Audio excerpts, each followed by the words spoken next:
जळगावमधील प्रकाशचंद्र जैन संस्थेच्या चेअरमननं आत्महत्या केल्याची माहिती समोर येते। विष प्राशन करून आत्महत्या केल्यानं आता एकच खळबळ माजली। आत्महत्येचं कारण मात्र अद्याप अस्पष्ट आहे। जळगावच्या जामनेर येथील प्रकाशचंद्र जैन बहुउद्देशीय संस्थेचे चेअरमन राजकुमार कावडिया यांनी विष प्राशन करून आत्महत्या केली आहे। जामनेरमधील पळसखेडा बुद्रुक शिवारात प्रकाशचंद्र जैन संस्थेच्या आयुर्वेदिक फिजिओथेरपी आणि होमिओपॅथी वैद्यकीय महाविद्यालयाची काही महिन्यांपूर्वीच परवानगी रद्द करण्यात आली होती। संस्थेच्या वैद्यकीय महाविद्यालयाच्या इमारती पाडण्याचंही खरं तर पत्र काढण्यात आलं होतं।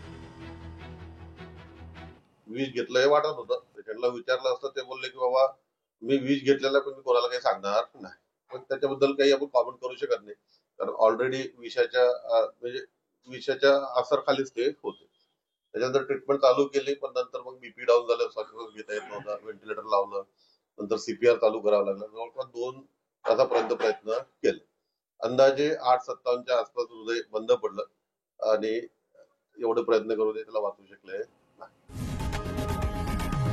लोकशाही मराठी ऐका, पहा, जागरूक रहा।